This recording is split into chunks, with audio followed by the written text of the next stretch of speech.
Buenos días, compañeras, compañeros, docente. Soy Fernando Israel Díaz Ávila, estudiante del séptimo semestre de la licenciatura en Derecho y Criminología en la Universidad Nacional Rosario Castellanos. En el presente video expondré el diseño de la investigación para la asignatura Seminario de Titulación Teórico. El diseño de la investigación es una etapa crucial que actúa como columna vertebral de un proyecto académico. El diseño de la investigación es el plan estratégico que guiará todas las fases del estudio, desde la formulación del problema hasta la interpretación de los resultados. Situación por la cual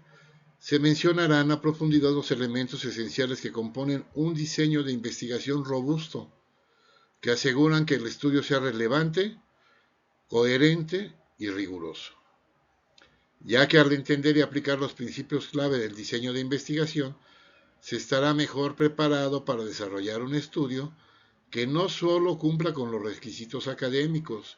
sino que también contribuya significativamente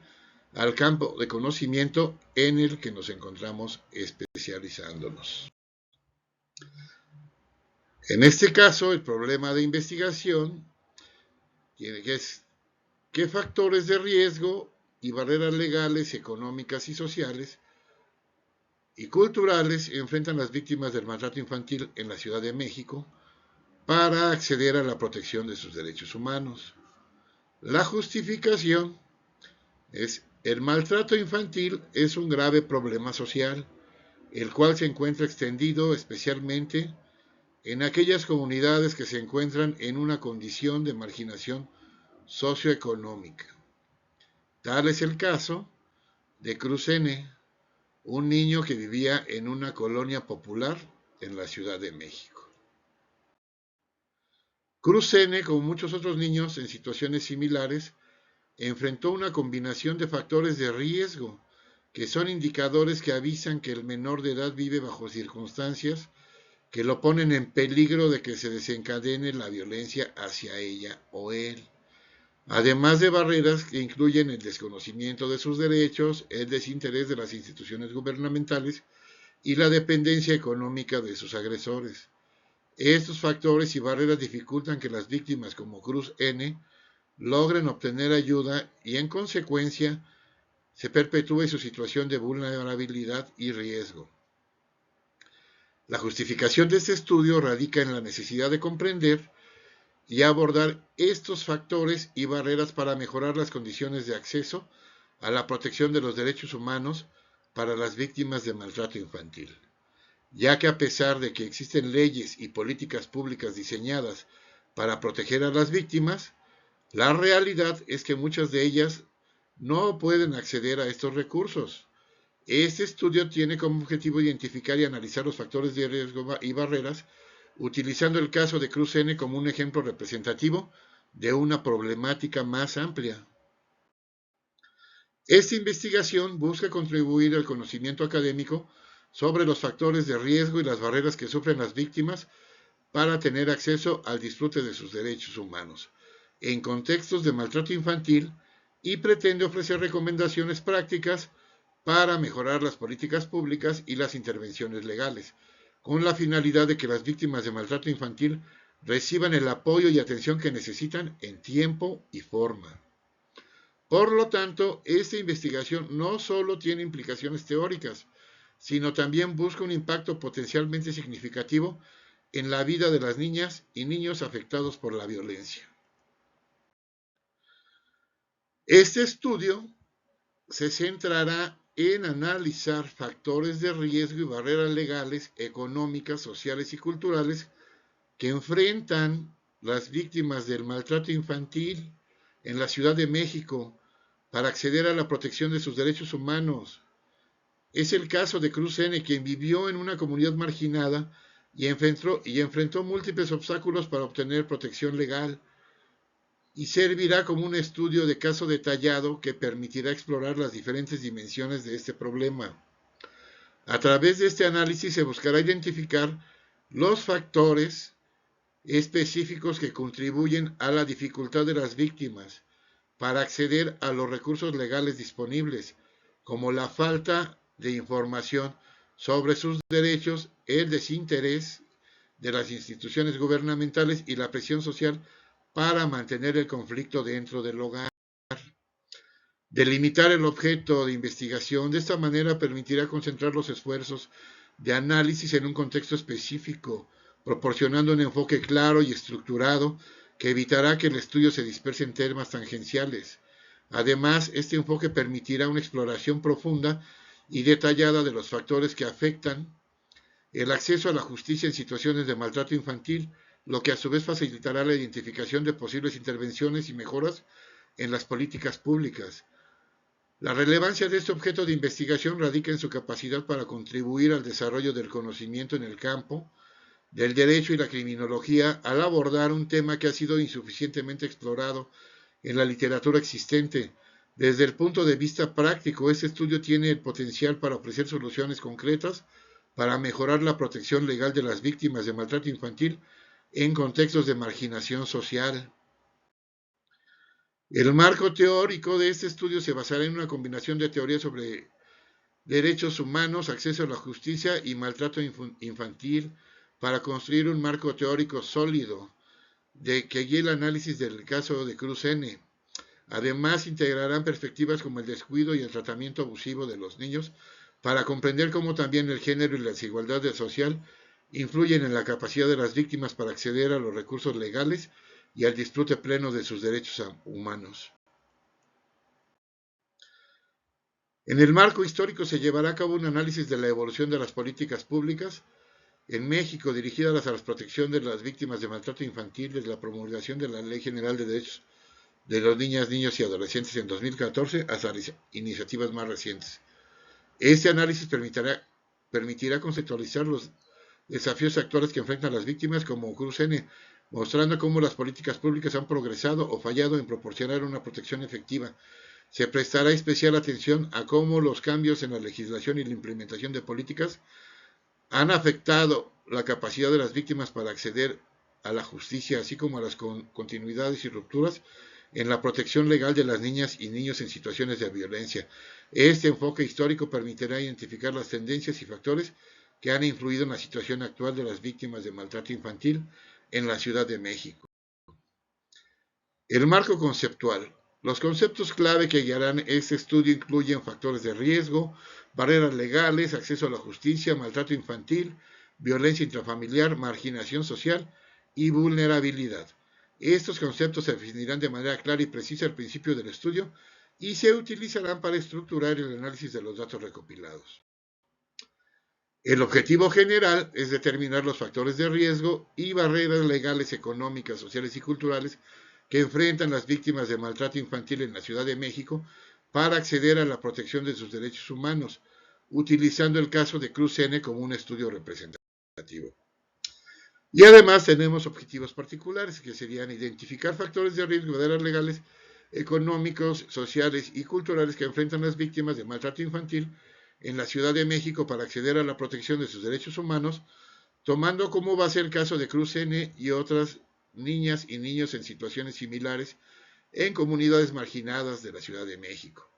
Este objetivo particular se centrará en analizar cómo el desconocimiento de obligaciones y derechos legales, el desinterés de las instituciones gubernamentales y la presión social para mantener el conflicto dentro del hogar afectan la capacidad de las víctimas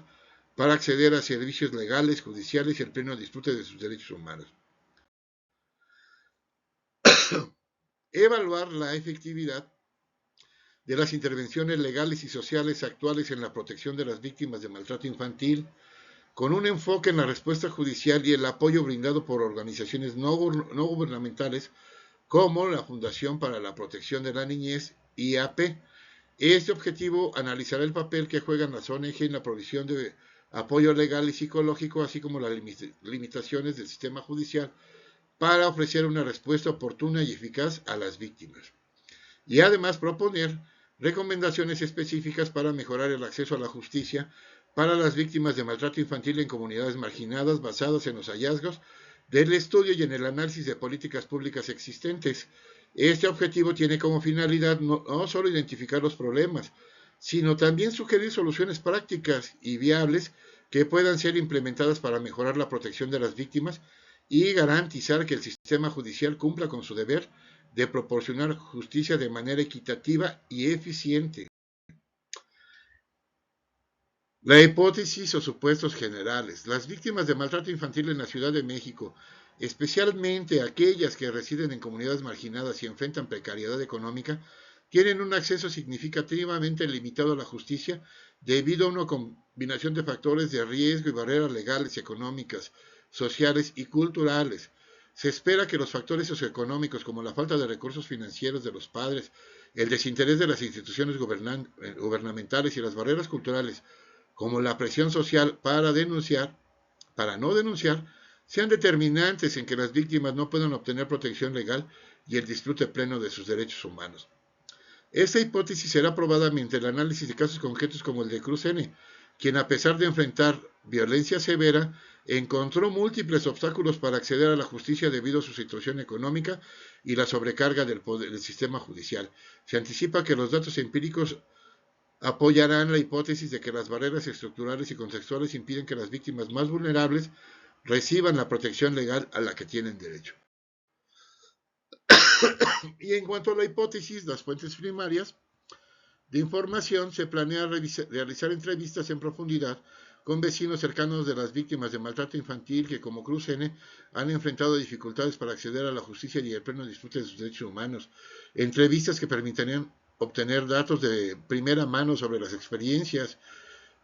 de que los vecinos fueron testigos en relación con las víctimas, sus interacciones con el sistema judicial, de ser el caso, y los desafíos específicos que enfrentaron, así como la falta de conocimiento sobre sus derechos y obligaciones, la desconfianza en las instituciones y las barreras económicas y culturales. Además, se entrevistará a profesionales del derecho que trabajan con estas víctimas, como abogados, defensoras públicas, jueces y representantes de organizaciones no gubernamentales que brindan apoyo legal y psicológico. Por ejemplo, el fiscal encargado del caso Cruz N., quien podría proporcionar información valiosa sobre las limitaciones del sistema judicial y las estrategias legales más efectivas para proteger a las víctimas. También se considerará la realización de observaciones participativas en organizaciones de apoyo como Fundación para la Protección de la Niñez (IAP), que brindan asesoría legal y apoyo psicológico a las víctimas de maltrato infantil. Estas observaciones podrían ayudar a entender mejor cómo se brindan los servicios, las limitaciones que enfrentan estas organizaciones debido a la falta de recursos y cómo estas limitaciones impactan en la calidad y continuidad del apoyo brindado a las víctimas. Las fuentes secundarias incluirían una revisión exhaustiva de la literatura académica sobre maltrato infantil, acceso a la justicia y marginación social en México. Se utilizarán informes y estudios publicados por instituciones como el Instituto Nacional de Estadística y Geografía, cuyas encuestas, como la Encuesta Nacional sobre la Dinámica de las Relaciones en los Hogares, en DIREC, que proporcionan datos estadísticos esenciales sobre la prevalencia de la violencia intrafamiliar y las características sociodemográficas de las víctimas. Estos datos ayudarán a contextualizar los hallazgos cualitativos y a proporcionar una base estadística para las conclusiones del estudio. Además, se revisarán estudios previos que aborden el acceso a la justicia en contextos de violencia intrafamiliar, tanto en México como en otros países con contextos socioeconómicos similares. Esto permitirá situar al caso de Cruz N dentro de un marco comparativo más amplio y extraer lecciones de otros contextos que podrían ser aplicables a la situación en la Ciudad de México. Los reportes de organizaciones internacionales como Naciones Unidas o la Organización Mundial de la Salud sobre violencia de género y acceso a la justicia también serán consultados para comprender cómo se han abordado estos problemas a nivel global y cómo las mejores prácticas pueden ser adoptadas o adaptadas al contexto mexicano. En conjunto, el uso de estas fuentes de información permitirá construir un marco teórico robusto, validar las hipótesis planteadas y asegurar que las recomendaciones del estudio estén bien fundamentadas en evidencia empírica. Para el citado del trabajo, utilizaremos el sistema APA. Durante la redacción del trabajo, cada vez que se utilice una idea, una cita directa o un dato proveniente de una fuente externa, se debe hacer una referencia en el texto que incluye el apellido del autor y el año de publicación, y en caso de citas textuales, el número de la página. Por ejemplo, si se utiliza un dato del informe de ENDIRECT 2021 sobre la prevalencia de la violencia intrafamiliar en México, la cita en el texto podría verse así: según INEGI 2022, aproximadamente el 23% de las mujeres en México reportaron haber sufrido violencia por su pareja en el último año. En la página 45, esta cita directa asegura que el lector puede identificar la fuente específica de la información y consultar el documento original si así lo desea. Al finalizar el trabajo, debemos incluir una lista de referencias que contengan todos los